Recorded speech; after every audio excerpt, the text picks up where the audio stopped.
Kurang lebih 5 km di utara Taman Kota Denpasar Lumintang terdapat Jalan Dam Praupan, Banjar Rumah Desa Pegoyangan Kaja, Denpasar Utara. Disinilah kampung halaman almarhum Letda CPM IKD Adi Suhardiana. Sejak pagi hari, keluarga besar dan sanak saudara menanti berkumpul menunggu kedatangan jenazah Letda CPM Kadek Suhardiana. Jasad Letda Kadek tiba di Bandara I Gusti Ngurah Rai Rabu 13 April sekitar pukul 10 WITA. Setelah diterbangkan dari Bandara Mopah, Kabupaten Merauke, Papua, dan sempat transit di Makassar sebelum ke Bali. Sampainya di Bali, jasad almarhum dibawa dengan ambulan Kodim 1611 Badung dengan pengawalan ketat anggota Denpom Bali. Jenazah Letda CPM IKD Adi Suhardiana tiba dengan disambut isak tangis keluarga di rumah duka yang sudah dipadati karangan bunga turut berbelasungkawa. Di sana, pihak TNI AD menyerahkan jasadnya kepada pihak keluarga secara militer. Jasad pria kelahiran Denpasar 27 Desember 1996 ini diletakkan di bangunan Balai Dangin dengan dijaga 2 prajurit.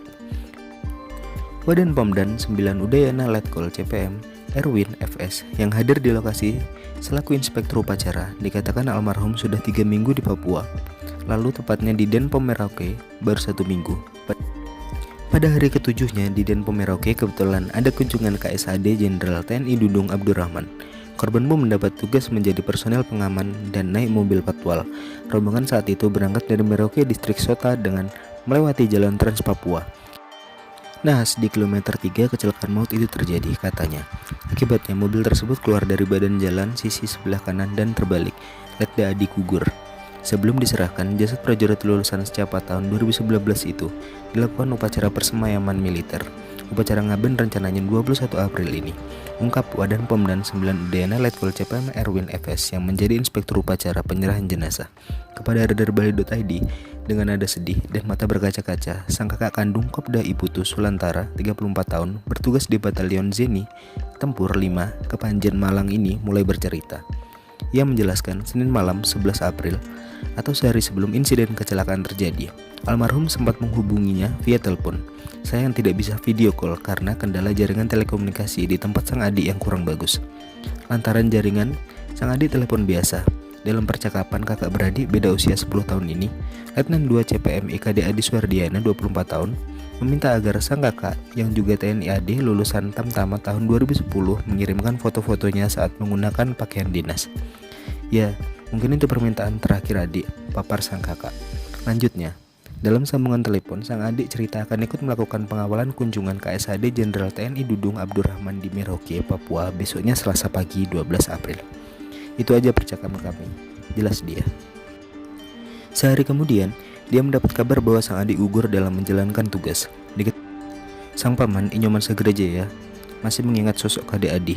Kata dia, Letda Kadek Adi adalah anak bungsu dari 2 bersaudara. Salah satu yang dia ingat dari keponakannya itu adalah pendiam, tidak banyak tingkah. Anaknya pendiam dan rajin belajar, kata Sagrajaya ditemui di rumah duka Rabu 13 April.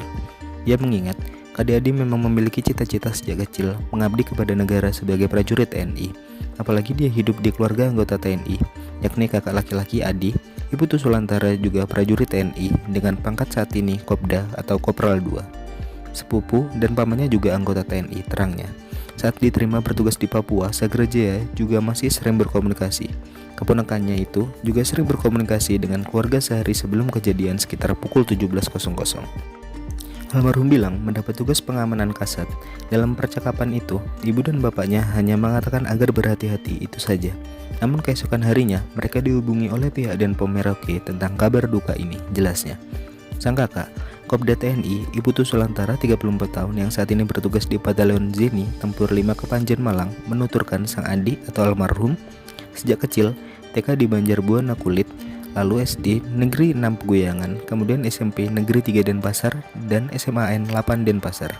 Selepas dari SMA, sang adik melanjutkan kuliah di Fakultas Hukum Universitas Udayana hingga meraih gelar sarjana hukum atau SH sekali tes TNI. Sang adik langsung lolos dalam jenjang perwira pertama di kemiliteran di Indonesia dengan predikat terbaik, kata dia. Kini, jenazahnya masih disemayamkan di Balai Dangin di rumahnya di Jalan Dam Praupan, Banjar Rumah Desa, Pegoyangan Kaja, Denpasar Utara. Rencananya, Kamis 21 April 2022 akan digelar upacara ngaben.